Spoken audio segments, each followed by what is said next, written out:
for House to Home with your host, Clyde Haase, where you will hear from local people who turn their houses into homes all across the inland Northwest, and you'll learn how to do the same.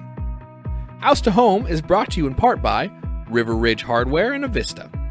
Now, here's Clyde. And welcome to another edition of House to Home. I'm Clyde Haase, your host, and joining me today is Time Lienhard with Avista, energy efficient engineer. And Tom is here to share on some ideas.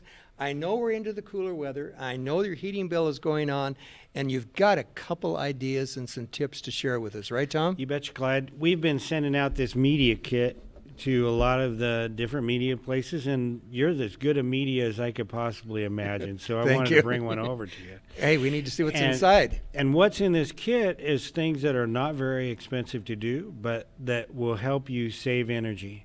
One of the things that we like to tell folks is that they sometimes forget that they may use a little more energy in the winter. Your October bill, the heating may be 20% of your bill, but by the time you hit January, you could be at 50 or 60% of your bill just with the heat alone.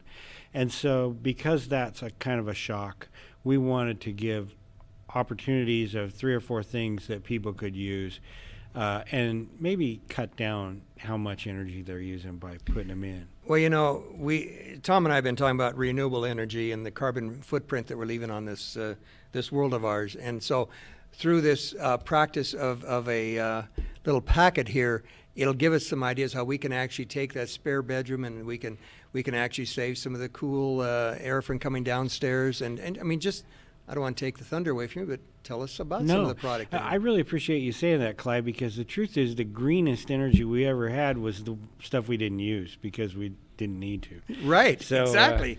That's the stuff we didn't use, right? That's good. That's it. So what's on this kit is things like talking about keeping your chimney damper closed, because chimney on the kit reminds you that some people use 50% more energy in their home than they would have needed to just because heat is escaping up their fireplace. And if that's a problem that you have, we'd love to help you with it. A little bit later in the segment, Clyde and I are going to talk about how you can some tips that maybe you can find out if they're going. So that's one of the things on here. Maybe using an internal plastic storm window to seal off your windows. That's one of the things that's in here. Making sure you open your curtains in the winter on the south face to bring the heat in and close them when the heat's gone. Using LED lights to keep your place more efficient, and replacing worn seals and stuff around your door. You know for a fact that I've told you 100 times, if I've ever talked to you before, a 16th inch gap around a door is the equivalent of a softball-sized hole in the wall. So you would never let a softball-sized hole be in your wall, but I think a lot of times we may allow a few gaps in our house. Well, you know, one of the things that I found in my own home is the back door to the garage, which is not an exterior, but it's exterior to the house, but it's into the garage. But I noticed that little rubber seal that's been up there. We had a dog one time that chewed part of it away, and I never thought about it. That needs to be replaced. Yeah. Just stupid little things that they add up, because if I put my hand down there, and of course, I like your idea that you were talking about there. I want you to show us about some of these little tricks that you got. But putting a string in front of it, you'll find that there's a draft coming through there. That's right. You see it. And those are dollars and cents, right? Yeah, and maybe your dog didn't chew your thing, but we've seen a lot of jams that are not adjusted correctly. Not properly installed. Yeah, so the jam leaves still a 1/4 inch between your door and the weather stripping, and you need to learn to move the jam back so that the door's nice and tight up against the weather stripping. Well, I want you to go through your home, and if you got a back door like I've got to my garage to the outside, I have to almost slam it, push it shut. And guess what? I need to adjust it. Yeah. That's what I need to do. Am I right? Yeah, you're right. You remember what I always say, Clyde, houses seem like they're inanimate objects, but they live and breathe and stretch and move, and we have to watch them every year to see where we need to recalk them and where we need to move things around to see what they're doing. Well, in some cases, I know squeaky floors, a lot of it shows up in the wintertime. You know why? Because moisture's inside the home, and it's the nails that are squeaking, and so you need to listen to your home. That's what I'm trying to say. That's a really good thing. I mean, listen to your home, what it's saying. You know, we can all go out and buy a new vent breather for our furnace, and a new filter. But that's not the only thing that we have to do within our home. Of course, I'm really an energy efficient person when it comes to hot water within my home. And the hot water tanks, folks, just because you don't have hot water instantly when you turn it on, it doesn't mean you need to go down and turn it up. That's you need to right. understand what it's doing. It's moving water, right? Right, and insulate that first 6 feet of that pipe Okay. because that'll help you too, just to make sure you maintain your hot water as much as you can. You're absolutely right, but don't turn it down too low either. We have people who say, well, I don't like my bill, I'm going to turn it down under 120. Well, Legionnaire's bacteria grows between That's right, exactly. certain temperatures between 85 and 115, and so we don't want you to get sick because you're trying to save energy either. Though one of the things in this kit is just some V-Seal weather strip, and I think it's interesting, Clyde, that this stuff is like $3, but if you really needed it or any other kind of weather stripping, it might save you $15 or $20 by the time the winter was over. That's right. So it's certainly worth its weight when you're looking at them. These little things are called socket sealers, and they are just a little device you use on the exterior walls where you have light sockets or light switches or, electrical sockets. Right. And so it's just a little foam thing like this. And put it on against the black up there, and I'll pop out the little outlets holes. And that's your outlet holes, yeah. And that's the outlet holes, and you can see it there. Well, then there's just a screw hole in the middle, so you put it over your outlets and screw the thing back on. And all this area around here that used to have the air coming through, that's just stopped. And so you'll do a lot better once you get that. Well, you're going to find that, you just going through your home, or if you have a youngster that you need to keep busy once in a while, you can get these for little or nothing and turn around and put them on and without much danger, because it's strictly just putting a screw into it. It truly is, but what I would recommend that you do is... Adult has to be guidance there at all times. And I would also shut off the circuit that's running those outlets. I just think, I try to find things that would be interesting to have the kids help you and understand, because you know what we're doing here, Tom? We're helping build the future for our kids and our grandkids, right? That's true, but it's really good for your kids to learn electric safety too. So if you show them how to shut the breaker off before you do the work, then you're actually teaching them even more for life than it's more than you and I found out, because we were never told to do that. That's now right. We need to share that. We need to be safety is number one. That's correct. Another thing in this kit, which I've pulled out and shown before, is the rope caulk. And this rope caulk is really interesting stuff because you can pull it off in a little strip of rope, and then when you pull it off, you can take that and jam it in small holes. So if I needed to fill a hole between two things, I can jam it in, and then I can pull it out later. And that way, it's not like normal caulk. Is that a filler? Yeah, this just fills a hole. So if you had a double hung window that has a slot in it and you don't like that making a lot of, cold air coming in, you just use some of this rope caulk, put it together and jam it down in the hole. Then you can pull it out in spring. That I like. Yeah, it's really all easy to do. I'm going to share that a lot of the older homes, and I don't mean to be saying that the brand new homes don't have problems also, but a lot of your older homes, you need to be looking at, because the heating bills have got to be just skyrocketing when it gets into this time of the year. And that is real important that we address these items. What about the basement windows? You got some ideas there what to do? Sure. We got this window film that you can put on the inside, and it comes with a little double stick tape that's in here. So you put on, now let me give you a little bit of tip here. If you happen to be in a rental or you have really nice paint around your window, what I would do is put down a high quality painter's tape or something that's going to mask off that paint first, and then put your double stick tape on it, because that way you won't accidentally pull off any paint with this. This is a really heavy duty double stick tape. And it works. I mean, it really, you put it down and it's there. And Tom is right. You've got to prepare, because otherwise you're going to spend all time in the spring of trying to patch off the paint and sand it down. I mean, That's correct. You don't want to go there. So you just put this double stick tape all the way around the window. Right. Then you haul out this heat shrink plastic. And if you're very careful about how you use the plastic, you might get 2 or 3 windows out of one plastic. And then put it up there, cut around the edges, and then take a hairdryer, and it will shrink down so that you can't even tell it's not a window. And so you've made a single pane window into a double pane. Or a double pane into a triple pane. Or, yeah, whatever you want to go. The point is, if you're feeling infiltration, I'm sorry, I use that term a lot, drafts. If you feel cold air drafting in, then this is the kind of stuff to stop that. Well, before we take a break here, Tom, if people want to go online, can they go to a website and get some more of these ideas from you? Sure. We have mayavista.com/winterbills.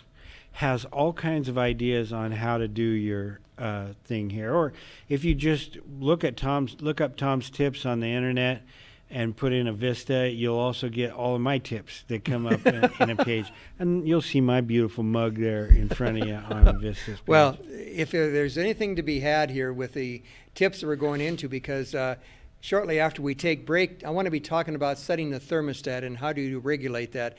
And I touched very lightly on the hot water tank, but distances from the hot water tank to your bedroom or the outside source, I want people to understand that. Maybe you can give us some tips of what you should anticipate of energy that is really absorbed. I know some of your ads you're saying, I know who the culprit is, and it's a hot water tank. They really absorb the energy that we're always talking about. Am I right? Correct? Yeah, they can. Hot water is something we produce year round. Right. And it just is another thing to add on top of your heating in the winter. So, well, yeah, it works both ways. Yeah. That's what I'm trying to bring about is that, Tom, we need to understand that this is just not a wintertime issue. It can also be a summertime to keep your home cool, or how to understand how to use the drapes within your home. Very, very important. Or the screen door. Well, before we get down the road too far, let's take a break, Tom, and we'll come back with our finalized ideas in 13 minutes to share with people what they can do to save dollars. So let's take a break at this time. Come back and join us on House to Home.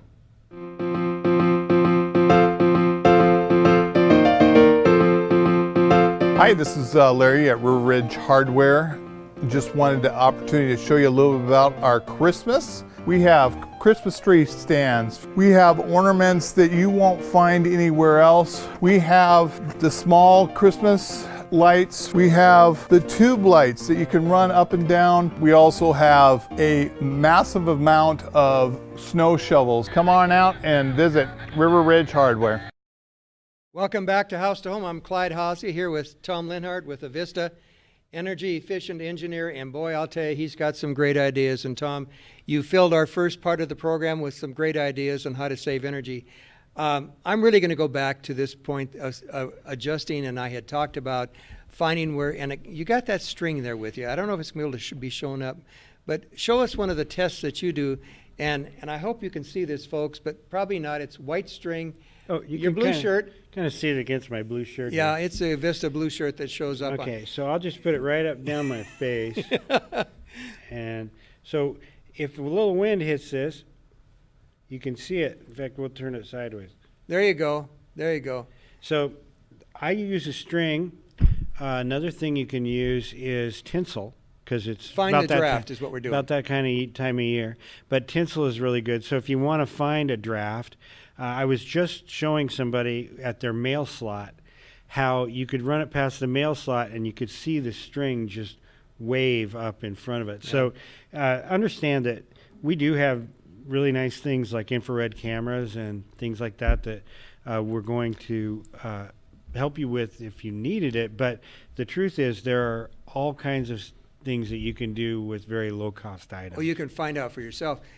Am I correct on this one? You used to be able to, Avista would even come and look at a energy efficiency on your home?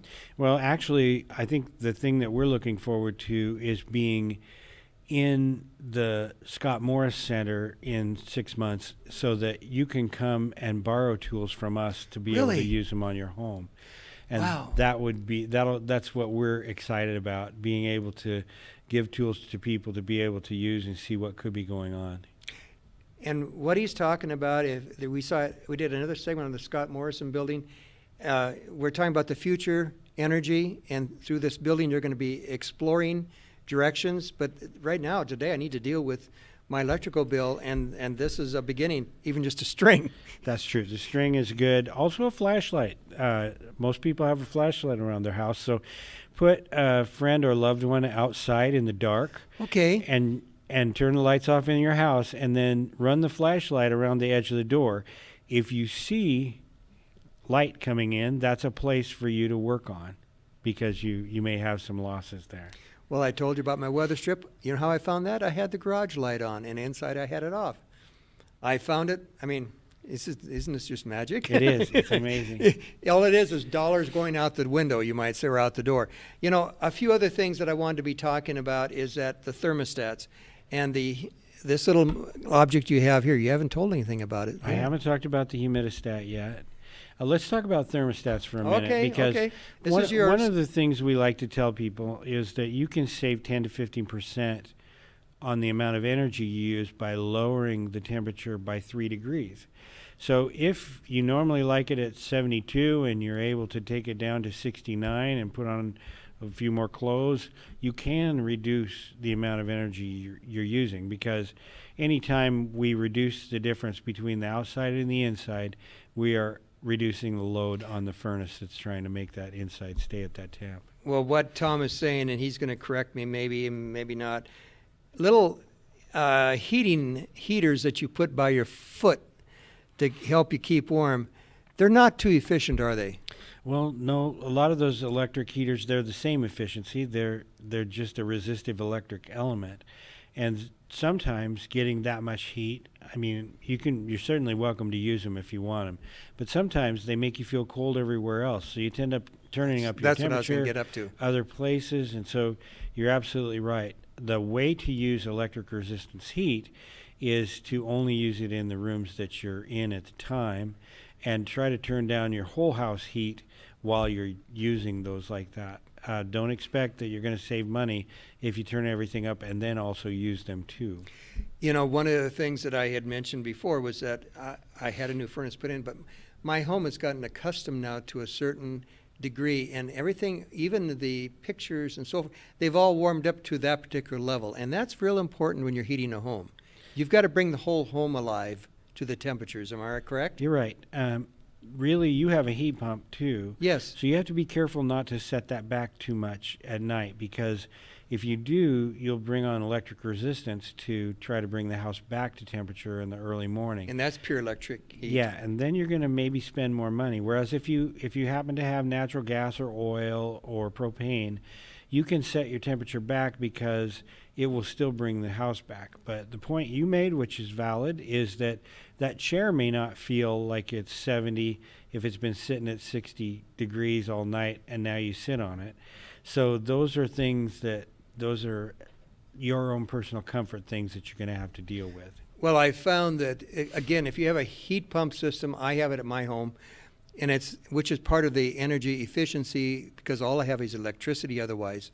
And it does save some, only if you use it correctly. When it gets to be cold out there, what is it, 28, 30 degrees, it doesn't really function very well. Am I correct? They start to lose efficiency as the temperature goes down outside, because they're still trying to draw the heat out of that outside air temperature. Every one of them is different. The best ones that we see today are the ductless heat pumps, the little teeny units that are ductless, and they'll work down to maybe 5 degrees before they start using as much energy as a resistive electric unit will use. But our whole home heat pumps tend to start stopping making a lot of heat at about 20-25 degrees. A heat pump is only good as the installation and if it's sized to the home.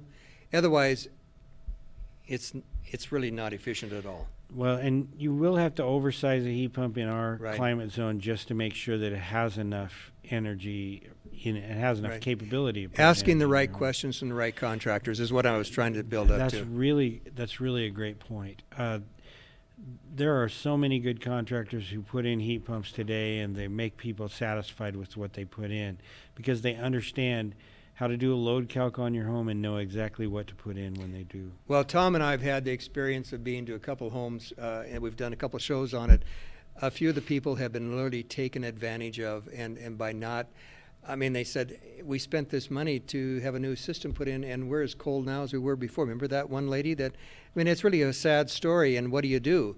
You know, and you cannot go in and start changing ductwork because it's already been done, but you need to go in and do little corrective measures to stop the flow of air. Oh, I know, the doggy door, for example. Remember we looked That's at that? right. That was a prime example. Boy, I mean, I'll tell you, that was like the barn door was open. It was a 7 by 12 inch plastic flap. That was all that was stopping any air from coming in. And she didn't have a dog anymore. Yeah, she forgot to do anything with. Well, again, with that little kit you had, even putting plastic, I mean, put the tape up, put the, you know, That the would have masking helped. tape, and that would have helped it tremendously. But you have to understand as your needs have changed. Now, let's talk about, again, we just touched about a little bit on the hot water tank. Keep it around 120, 125? Yeah, I like to tell people 120. Okay. And the reason is that bacteria will grow if you get it below 115. Okay. And Okay. so I don't want people setting it too low. And some people have a smaller tank and a lot of people in their house, and so they'll inch it up around 130, 135 to make sure that they have more capacity. And that's your choice, but you're going to lose more heat out of it when it sits there if it's at a higher temperature than it needs to be. Okay, you brought this little cube here. I did. I want to tell you about this, folks. I was at home last night, my wife, and the temperature hasn't changed. It just kept on. Our home is just very comfortable. It's automatic. She says, why is it colder in here now? I said, because the humidity is different. Yeah. And the air temperatures are different. In fact, this studio is well controlled, but we're down to 38% relative humidity here in this studio. It's going up since I'm talking at it because the moisture in my Your fingertips. breath is probably driving it up. But this little guy will help you because having humidity in your home during the winter will make a temperature feel warmer to you than it will feel if the humidity's low. We have a chart that's very much like a wind chill chart.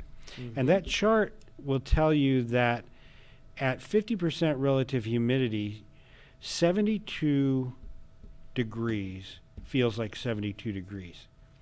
But at 10% relative humidity, 72 degrees feels like 65 degrees. And so you may be cranking up your heat thinking, I'm cold, but really you may just be needing a little bit of humidity in your home. And so that's why I get in a humidistat. And then, you know, what I do at my house is I take a shower with my bathroom door cracked open and I don't turn on the fan. And so I let that moisture go into my home because then I don't have to run a humidifier to make it up. And there's all kinds of ways we can add humidity into our home so that we can actually make it be a better system for us to be able to use. Now this is a little indicator that I bought for like $5. So you can find these anywhere you want to, but keeping a track of what your home's looking like might help you too. It'll help you understanding that really your system is working. It's just the air that's coming in through the home and so forth. It has changed, and so therefore the heat that you normally have come out of the register is not registering the same. Sure. And it's not just heat. There's non-energy benefits here too. Okay. You will probably have less chances of getting colds and flus if your humidity's up, because when your nostrils dry out and anytime there's germs that come in, there's less mucus there to stop them. And I mean, I'm not a doctor, but I stayed in a hotel recently and no. But the point is that there are a lot of non-energy benefits to keeping your humidity at a proper level. Now, you don't want to let your humidity go too high because there's some bad benefits with that as well. It works both ways. But still, keeping it between 40 and 50% is a really good thing to make you feel warm in the winter. It does a good job with that. Furnace filters, again, this story's been told how many times, and it's still important, right? Lots of times, but let's talk about them because they're changing a lot today.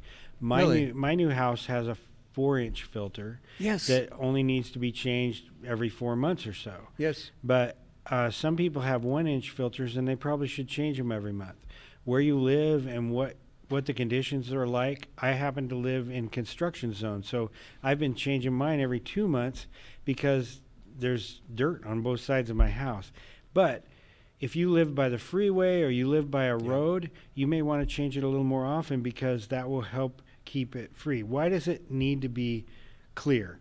Well, for efficiency's sake, you need all the air flowing past your heat exchanger that it possibly can to get the highest efficiency.